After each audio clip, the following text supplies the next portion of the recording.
Thanks for inviting me here. You'll rule you. I'm Professor Tom W. Bell. I'm a professor of law at Chapman University.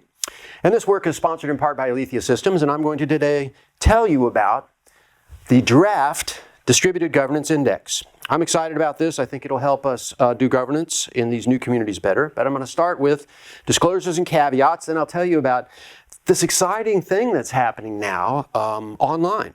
This innovation in governance. And I'll talk about the index, the methodology, how I set it up, and then we'll actually walk through the index variable by variable. It's color-coded, so it's kind of pretty. It's also informative. And then we'll finish by talking about how this could make governance better in an important new world, the online world, where there's already a lot of capital sloshing around. Increasing numbers of people are kind of living much of their lives online. This could help make governance there better. Here's the disclosures and caveats.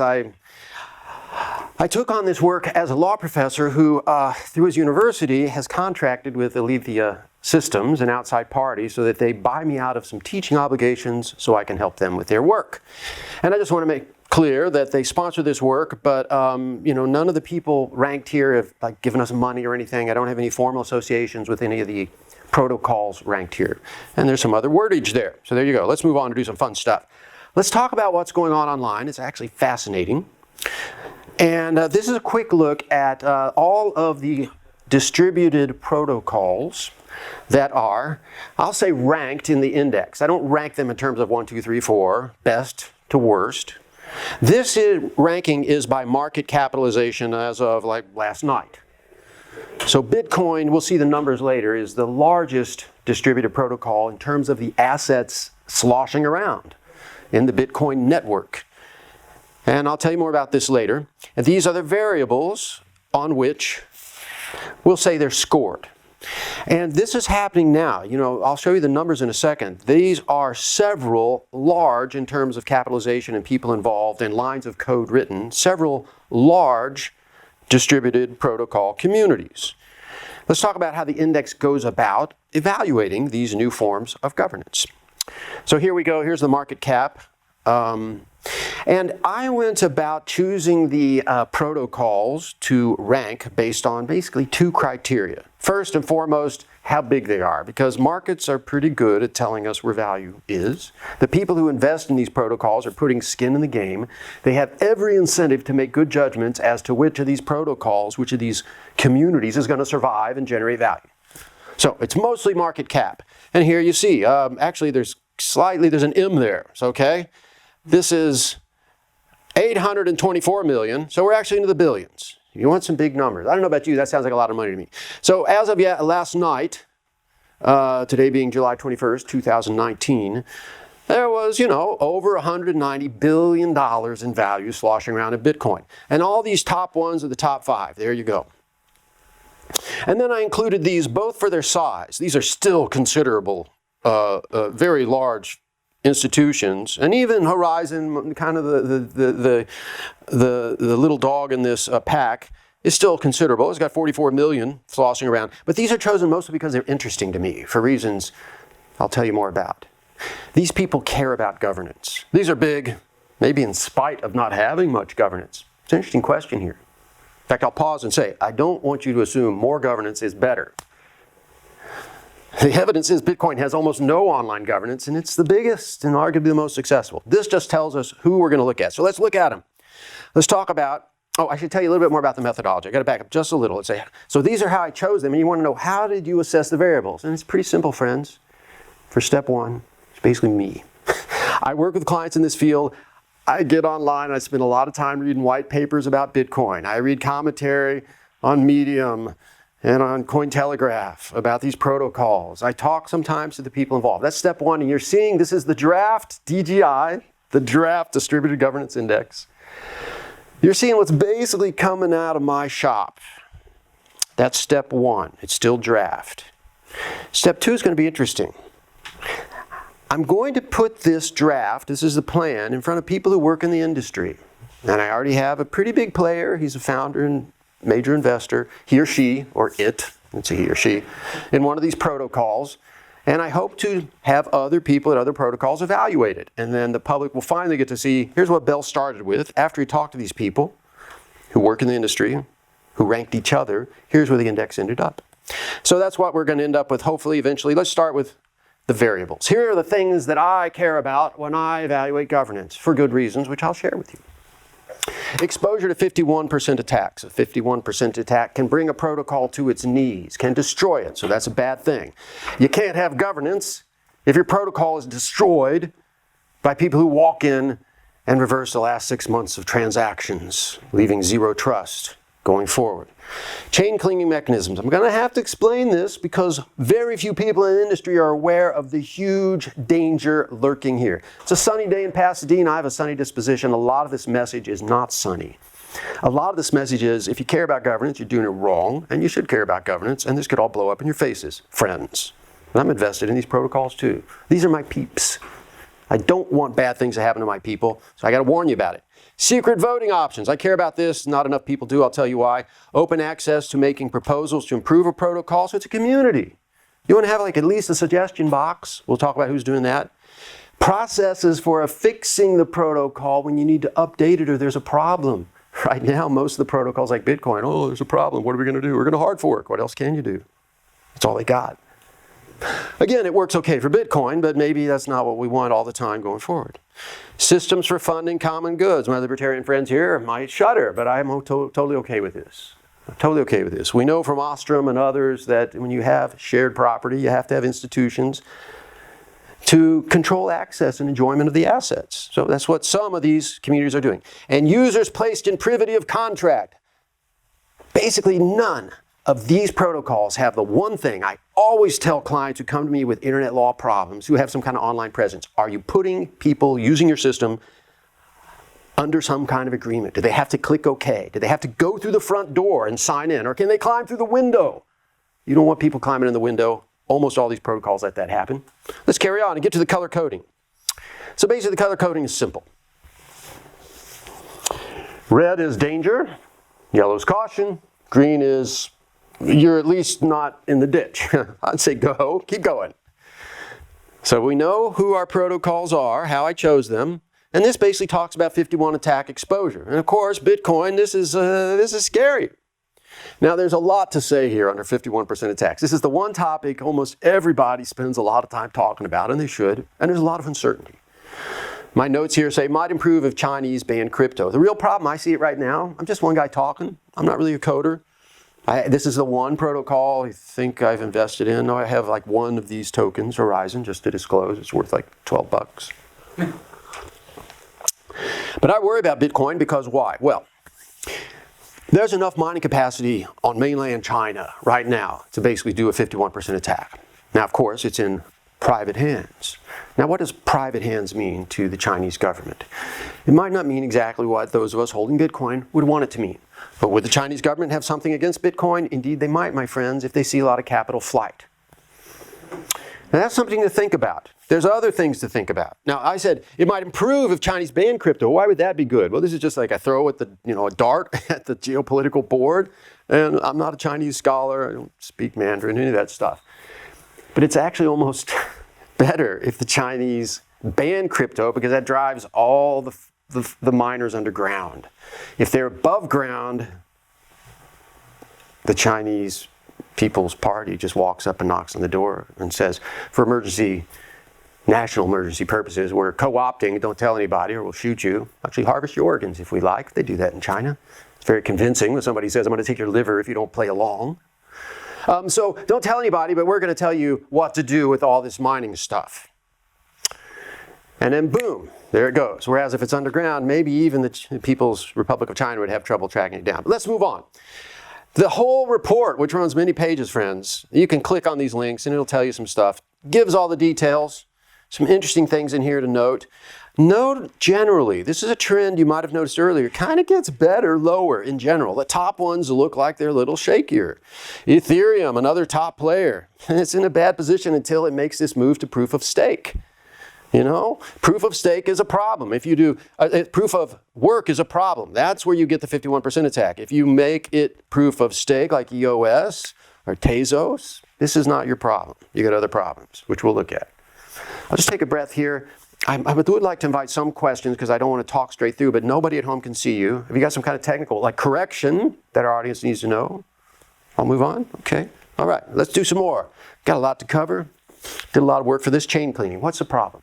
Almost nobody knows this, but it's true. All these protocols are basically proffered to the world as permissionless, which means open access.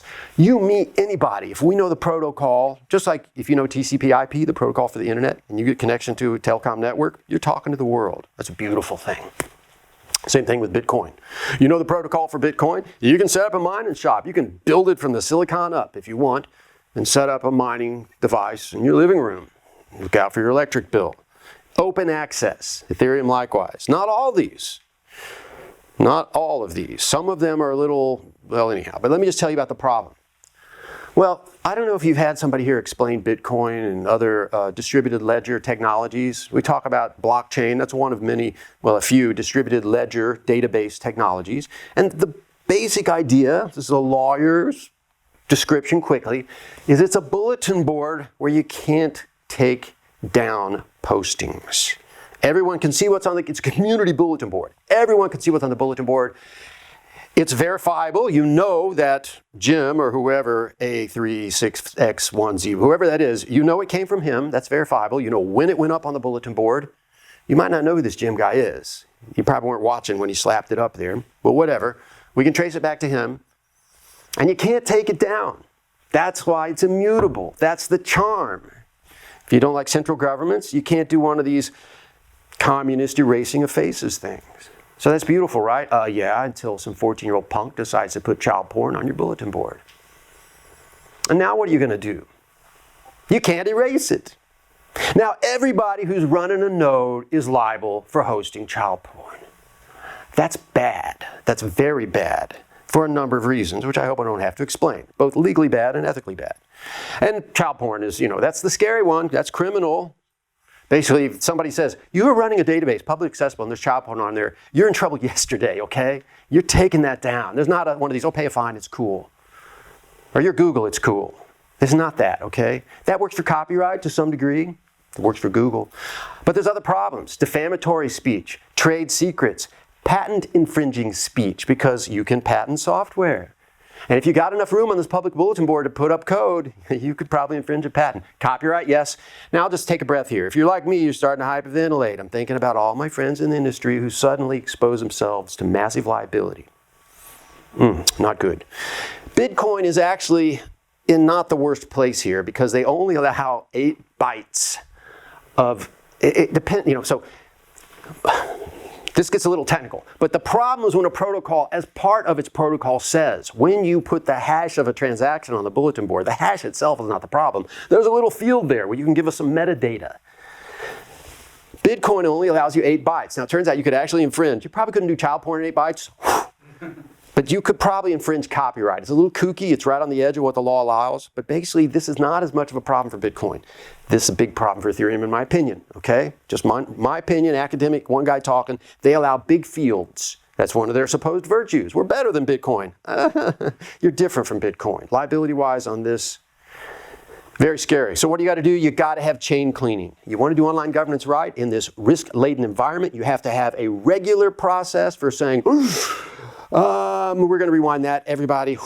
We got rid of the child porn, the defamatory speech, the sacrilegious speech, because it's a worldwide network. So you're also in Saudi Arabia. You want your people running nodes there to get thrown in religious jail? You got to have a way to go after this. Now, this is setting aside the problem of figuring out what speech to go after, how you get the cats herded to say we got to erase that part of the chain. You got to first, though, have the mechanism to rewind it. Everybody in this space talks about how beautiful it is that it's permissionless and you can't unwind it. It's actually a liability. So I'll pause there. I'm going to hit some others. I kind of went on a bit on that one because it's like, I'm hyperventilating. Let's talk about secret voting. Look at all the red here. The only ones I found. I will say I got some friends at Horizon, a good friend of mine. Rob is one of the founders, and he's a good guy, and I've talked with him about this. He didn't make it like this because of me. It's basically, we became friends and because he's a quality guy. I said, you're doing it right, man. Because they at least care about private voting. All this other stuff is on the chain. If you vote on-chain processes, it's on the chain. This is my technical understanding. This is something I'm trying to figure out as I go along. Because if you don't care about private voting, as most of these protocols don't, you don't come out on your website and say, we give private voting. You don't come out in your white paper and say, this is very important to us, we're going to provide private voting. So this is kind of my best guess, knowing what I had found out. Basically, if you have an online governance system, like say Dash, some of these don't do on-chain governance, so they don't offer secret voting, which is actually kind of a problem for other reasons. So these are the ones to worry about. They do online voting, but they don't give you privacy. There's a really good reason political institutions provide for anonymous voting, because otherwise you get two problems. The obvious one is the easy one to fix, and that's coercion. Somebody says, hey, I see on the latest Dash protocol, I see how you voted because I know your online address. I'm not happy about that. I thought we talked about this. Could that happen? It could. You saw the money that's sloshing around in these networks? That could happen. A lawyer worries about that. A person who cares about his friends worries about that. But here's the worst problem. Okay, so game theoreticians have looked at coercion in voting, and it's bad enough. And it happens if you don't have private voting. Worse is collusion. That's the real problem. And it's super complicated. The way people can cooperate is more complicated than how they can threaten each other. And I'll just say here, there be monsters, game theoretic, voting theory-wise, in terms of collusion. If you don't have the option of at least offering private voting, I'm not saying it's the thing for everybody all the time. Like if there's a Congress, maybe you want to know how your representative voted, something like a Congress online. But if you're talking about other things, I think you need to have it on the table. Only Horizon's there. And oops. All right, I've been running on a bit. Let's take another breath here. I've been throwing a lot at you. I've got some other things to go through. Any questions at this point? Yes, Angela. What's the difference between no privacy, yes privacy, and pseudonymous? Okay, so there's actually three kinds of kind of anonymity we need to think about. One is actually not anonymity, where you have what I like to call an alethnym of someone. You know their name online, and you know their real space name. That's another thing. So like maybe on Facebook, you're frequently there, Angela, and I trust that's actually you putting stuff up. And then there's pseudonymity, like Mark Twain. It's very weakly protected. We know it was Samuel Clemens, but you might be an author who's writing something a little more racy, and I've done this myself, more risky, more daring. You don't want to be associated with it, maybe. You want to keep it at arm's length, keep it away from your professional life. I'm not talking about anything naughty except in a political sense, and well, yeah. So you might use a pseudonym, and the idea is they know it's always coming from that guy who calls himself Publius. That's the same Publius as before. I trust it's Publius, but I don't know who Publius is, okay? And then you have true anonymity, which is, I don't know who that is at all. It could be a dog on the internet. Most of these systems are offering actually pseudonymity. There are ways to use coin mixers and other devices. You have to make resort to them to camouflage, at least, to basically put a very winding trail between you and your transactions, but I don't trust that. Let's move on. Let's look at some other stuff, friends. Open proposals. This one's pretty easy. Basically, the idea is you have a protocol and you have a way for the world to say, it'd be better if we had a 2 megabyte, if we upgraded to 2 megabyte, transaction limits. You got to be a fool not to accept free good advice. So almost all these do something. Except Ripple. Ripple's kind of an oddball here. It's a very proprietary, kind of secret almost. It's a private it's not publicly accessible. It's a private blockchain for big institutions. All the rest at least invite you. The more sophisticated systems actually will pay you. And this is good. Why? The problem with these, Bitcoin, Ethereum, Litecoin, they'll take your suggestions, but they don't pay. So why are you going to go to the trouble of making a suggestion and coding like new code?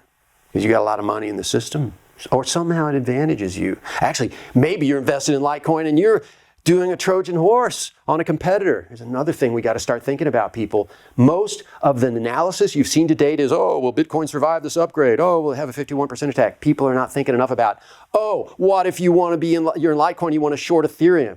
How are you going to attack it? Attack it. I'm using that word deliberately. That is what's going to happen. Not everybody, not most of the people, mostly their friends. They hang out in the hot tub together. When they go to big conferences, I don't know. But there's somebody out there. Could be a 14-year-old kid, could be a sophisticated syndicate of criminals, and they're going to want to attack each other. So anyhow, back to our thing here. If you only say, I will take free advice, it could be a Trojan horse. More likely it's somebody who says, this benefits me. I'm invested in Bitcoin, it benefits me. Maybe that doesn't help the miners, though. Or maybe it helps the miners and doesn't help the holders. Tezos does an interesting thing there. I won't get into it, but I'll just say I admire. These guys are down here because they're doing interesting stuff. And so I admire what a lot of these people are trying to do. And they actually pay for proposals, and that takes the bias out that you might have with a system that only says, come give me your ideas for free because you're self-financed. All right, I'll pause there. I don't think that's super interesting, and I want to make sure I get to things that are interesting like this. So I'll definitely take your questions after this. I got to thank my friend Abe Sutherland for turning me on to this. Or at least, I saw it, but it didn't pop out at me the way it does now. So thanks, Abe. And basically, here is the issue. You're running your code, you got a problem. My other talk, I'm going to give another talk today, I'm going to talk about the Slockit DAO, which caused a problem for the Ethereum protocol. How did they fix that? So it was really a problem they wanted to unwind. It actually wasn't a problem with the Ethereum code, it was a problem with the Slockit DAO code, but it resulted in a lot of transactions on the Ethereum chain that they really wanted to fix. So they had to basically get together a lot of people who were running nodes in kind of a room together. It was very casual, and they did unwind the transactions. That's a hard fork. It can happen. It's usually pretty messy. It's basically love it or leave it. It's you get on those ships and sail into the world, we'll never see you again. It works, and it's actually great that it's in the background. It's kind of like a fail-safe. If everything else blows up, you can always hard fork. Just like if everything else, you're involved in the political system. I'm looking at my friends in the front row, very involved in the LP. I hope they're thinking if that doesn't all work out, you might have to get on a ship, sailing or space, and go somewhere else. That's what hard forking is like. Let's go down here and look at this, though. So maybe it works. I think a sophisticated and hopefully, therefore, I don't want to presume too much, a sophisticated and hopefully therefore better system of governance will have self-amending processes so that people can, on the chain, not in IRC channels because you happen to hold a lot of Ethereum like your best friend who you coded the system with. No. You're just an address in the protocol and you have some assets and you hear tell through the protocol that there's a proposal, which they paid for making the code better. And you, because you run a node perhaps, a master node if it were Dash, would have a vote in adopting this new code.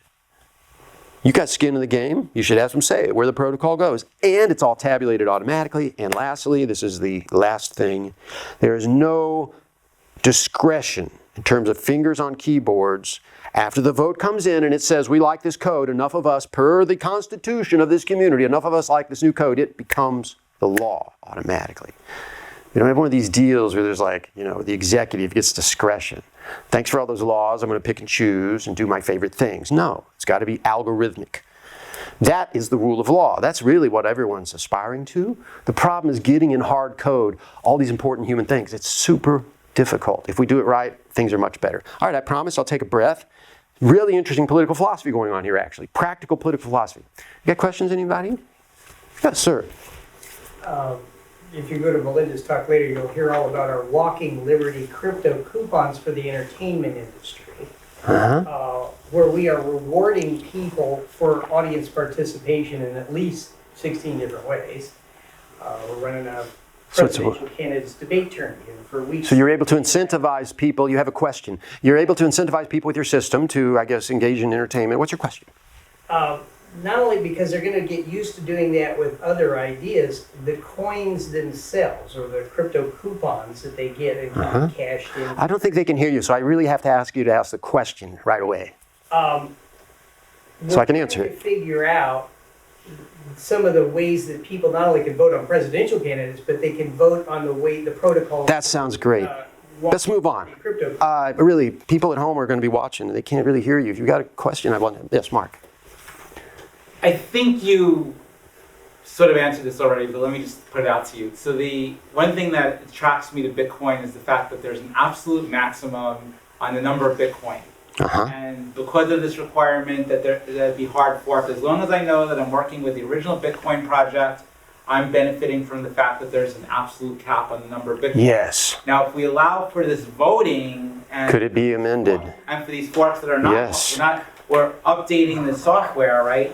Then potentially we could have inflation, which we goal-oriented people. So I'm going to repeat your question more or less so people at home will get it, because as I said, they can't really hear all the talk. Does self-amending mean that you could change? If you say you got into Tezos because you like the fact that there's a hard cap limit, Could they change that? And I would say the correct thing to say to every legal or even policy question is it depends. But the presumption, at least in Tezos, is yes. Tezos takes pride in the idea that you can amend it all.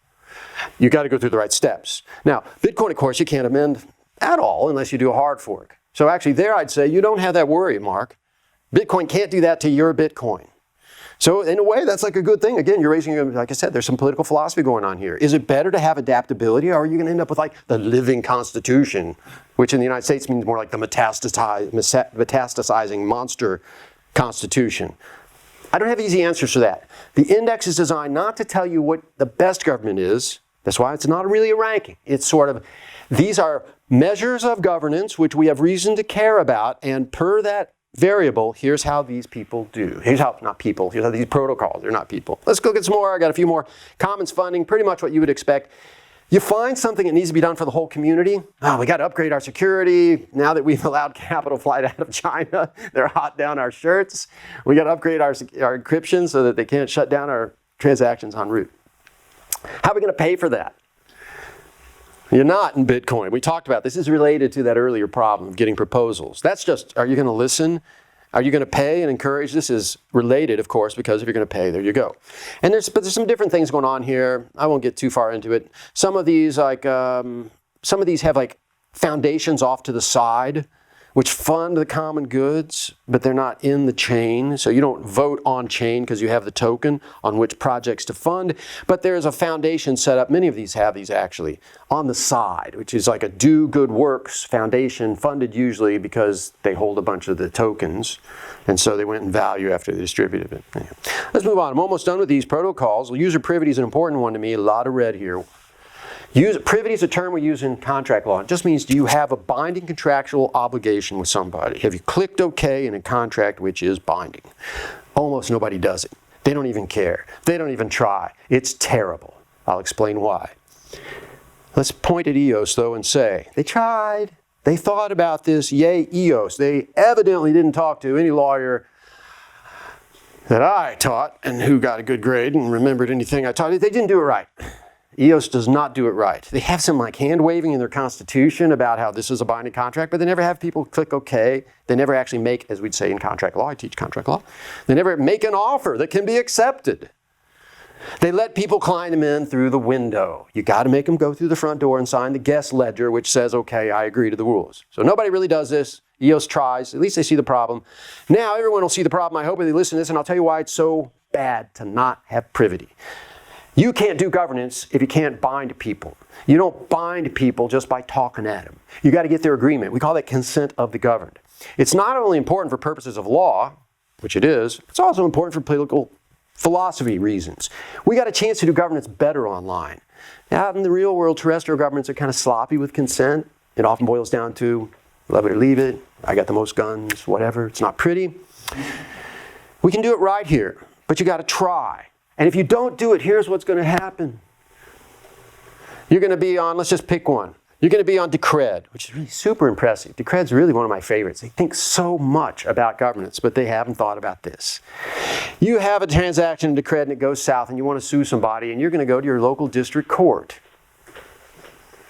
And if there's any assets, anybody associated with Decred that you can get your claws on, you're going to hail them into that court.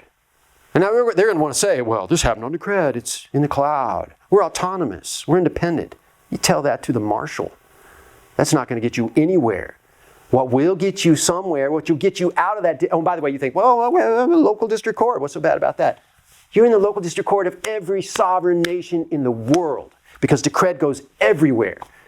Now, you may not care about, and you should, getting hailed into court in the Southern District of California. You should really care about getting hailed into court in, I don't know, somewhere in Ethiopia, China.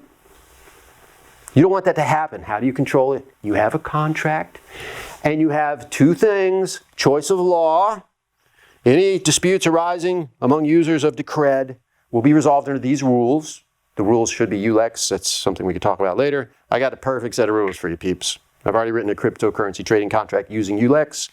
But setting that aside, choose New York law if you like. California, fools. But choose it if you like, as long as you know. So that when you get dragged into court in France, they have to use California law. And they will do it, because that's the way international law works. So you choose the law and the forum.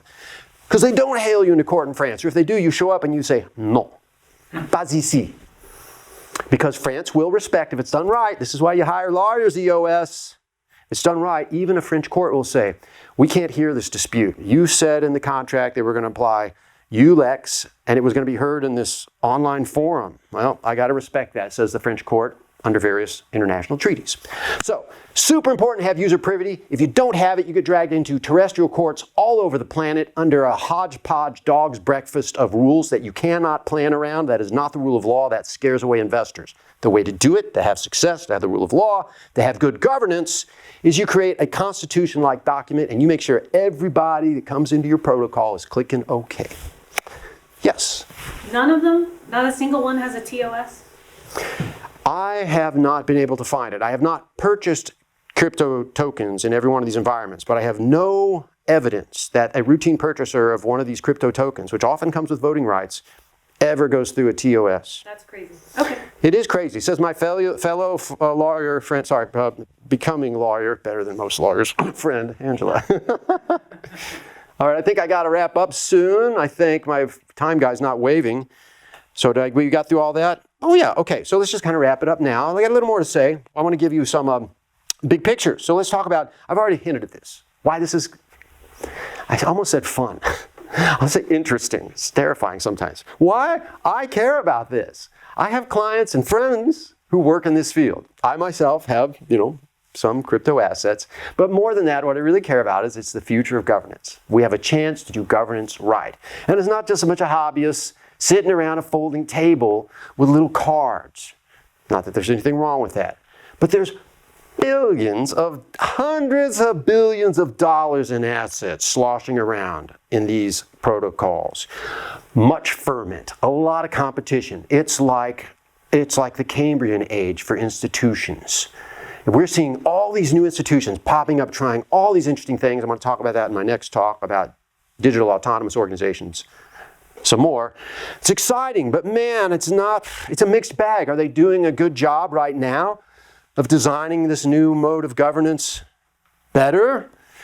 It's a mixed bag, and I'm here to help. One reason, sorry about hitting the mic there. One reason I care about this is because I want to help. I want to get it right. I won't pretend this is all perfect. I need feedback from people who might say, 51% attack, no problem. I'm all ears. It's just very technical. I'm covering a lot of ground. I haven't coded for a long time. But here's where it stands now with the draft. Overall, I won't go through all these, but let's just look at some of these. Everyone cares about Bitcoin. That's your mom's cryptocurrency. I don't know, maybe. Not my mom. It's actually low in all measures of governance, except it does accept proposals. Not even on chain. It's like a side project that some other people kind of run because they probably own Bitcoin or they're miners. It really doesn't do a lot of governance. And that seems to be okay. Let's just say that, okay? I don't want you to think Tom wants more governance. He wants to regulate everything. No, I'm just saying, let's think about governance and see what patterns we see. Now, I will say Bitcoin seems to me to be fearfully at risk of 51% attacks. Terrifies me. With Ethereum, it's both that and also, but they're moving to proof of stake. So there's hope for Ethereum. The problem there I really see is, there's all kinds of issues. I don't mean to pick on anybody, but we'll see. These are the top ones. They're going to get more scrutiny. That's totally fair. They need to worry about chain cleaning. They're I worry, going to get a malicious attack. Someone's going to infect, I've come up with terminology in this area, which is biological because it works. They're going to infect their chain with basically toxic information. And it's going to be pretty bad for them. Not pretty, it'll be pretty bad. Ripple, Oddball. Let's move down to some of these interesting ones. Like I've been watching Tezos and Decred a lot. Dash is also interesting. All three of these here in the middle. I mean, I like Horizon, but it's like, it's the little dog that's got privacy. That's the cool thing about Horizon. They really care more about privacy, it seems, than anybody else. So they're ahead of everybody else. It bears noting. These three are interesting for taking governance very seriously. And you can see they're like high, low, mixed results. That's where it is. Here's a picture. I think I got a picture. No, we saw it earlier. Let's do a little more summary. Here's the broken out by variables. How are we doing on 51% attacks? The largest protocols score the lowest. The smaller ones score higher. Again, chain cleaning. I think it's a big deal. I worry about people getting sued. I'm that kind of guy. Largest protocols seem most at risk, smaller ones higher. That's kind of interesting. There's some other stuff here. User privity, we know they all do very badly. Privacy, they all do pretty badly. Okay, so what do you make of that? You could say, okay, thanks, Tom. We figured this out. More governance is bad. Maybe not in general. Maybe it is. Maybe you're an anarchist and you think, I told you, government sucks. We should just let people free. Maybe so. But note this, please. These, again, I'm going to point at these three, although there's elements of this certainly in Ethereum and also in EOS and Horizon, but they're new. The ones trying to do the complicated governance are the babies. Bitcoin's the grandpa, been around forever. So we got a couple things going on. One is, evidently you can subsist a pretty long time with a bare bones, not much governance system. I think that works. It's got to be super bare bones. Remember, I gave you the example from chain cleaning. One of the charms of Bitcoin is it's so rudimentary, there's no room to infect it, really, pretty much, with bad information. It's just so bare bones. But these folks are doing more complicated stuff, and they haven't climbed up the capitalization ranks, and maybe they won't. But if they do, it's going to take a while. And they've hit some bumps, right? Ethereum had to do a hard fork. All of these have had problems. Horizon suffered some real 51% attacks, and they modified their protocol. I've talked with them about that. These babies are struggling to do some fancy stuff that we humans in this space have been struggling with for hundreds, thousands of years. I'll cut them some slack, but I don't want to see them making these dumb mistakes, which I'm pointing at now. You got no excuse, friends. All right, I'm going to stop there. I might have a few more minutes for questions. I think I just about covered everything. Oh, there is this. Yes, Ashby's Law, which is actually from cybernetics. Do you remember cybernetics? They used to talk about it a lot. Kind of fell out of favor. I went back and found this in cybernetics. So the question is, well, let's take humans out of the system. We'll have robot governments. There will be protocols, no human discretion. Is that going to work? It won't work. Probably won't work. Because humans are super complicated. Robot government works great, maybe, if all you're doing is like shuffling around bits to optimize some kind of transmission. We're talking about people who have their estates. You're going to have family law issues. People are going to put on some blockchain a copy of their will. There'll be people crying. Real humans, you can't do that with robots. The control system has to be at least as we humans in a community has to be at least as complicated as a really super complicated thing, which is humans in a community. So get ready for that. So let's sum it up. We had disclosures and caveats. I talked about, wow, this really cool stuff is happening. What's going on? I did this index to find out, and we went through it, and it's a mixed bag. Hopefully we can make governance better. Hopefully this will help us do that. That's why I did it. And so with that, I'll say thank you. Okay. We got 5 more minutes for questions. You've been super patient as I jabbered on. Yes, please. For the coins that allow on-chain amendment of the rules, what stops it from becoming an ever-growing bureaucracy or thicket's nest of rules or a game of Nomic? All right, let's think about that. So the game of Nomic is like a game where you get to modify the rules, and I'm sure that inspired Tezos. And you're asking basically what prevents one of these systems of governance from sliding into this morass of kind of red tape? Good question. Actually, I'm really tempted to say, good question, what do you think? And I will ask you that. I'll give you my quick answer, and I'll see what you think, because you're a thoughtful fellow. You've thought about this.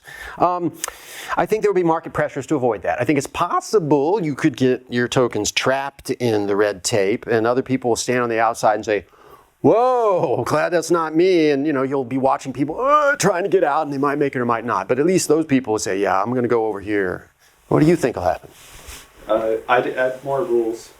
What's that? I'd add another rule, like a rule expiry or something requiring those things. Okay, I agree with that too. Something like just a simple one, like a statute of limitations. Yeah. Yes, I agree with that totally. And that would be the kind of thing, if we did see this red tape swamp happening, we'd say, I'm going to go find another one. And we would learn, if we don't know from this thinking and talking, we'd say, hey, look over here, statute of limitations. That's what brought them down. I'm going to maybe try this one. And we'd learn to find other things that will protect us against this. Yeah. Yeah, okay, it's super complicated. I have hope for humankind here, but we got to ask those questions. Other questions, comments? Let's try again, sir. I'm sorry I wasn't able to take... No. I just got to ask me a question is all. You want to go, Mark? Okay. Is the index online, and if so, what is the URL? It's not available online yet. This is going to be made public, this presentation. I deliberately set it up so this is kind of an ephemeral, or at least not detailed copy. Right now, as I said, this is phase 1. And you can help me with phase 1 if you have comments, but phase 2 is to go through my industry contacts and say, actually there's a couple of these protocols. I got high up people who are going to give me comments, and I want to open that to everyone indexed. If you find I don't know who it would be for Bitcoin, but these other ones I'd go to Vitalik Buterin and say, Vitalik, I got some other of your peers at other protocols are going to evaluate this, and the whole world will see. Bell did index version 1, and now we're going to see, and then I want to give them away. If, Buterin wants to go in and send back all reds for everybody except me, I'm green. Ethereum's green, he can do it, and I'll show the world. That's that big ask from very busy people.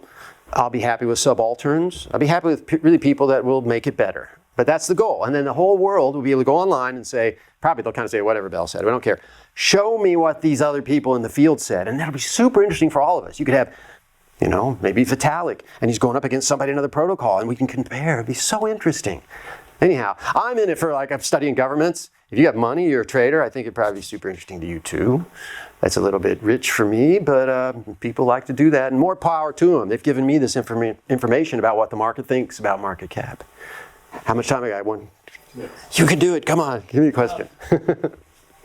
Proportional representation, think electoral college, where the little guys or the dissatisfied customers want to be heard, and they don't have a bigger stake, but they can see something wrong with the system, and they can be seen and heard in some way. Yeah. They at least get their day to be heard, even if they're all overruled. Yes, I told you so. You would probably like to see that? You're asking, do they do that? Yeah. Is there anybody who's Yeah. doing that as a protocol? Yeah, let me repeat Every it. voice is heard at least once. Yeah, so If it's a minority of one, there's nobody. Yeah, so the question is, do we have some representation for people who might have a stake invested but might be very small fish? Do they get a chance to say something?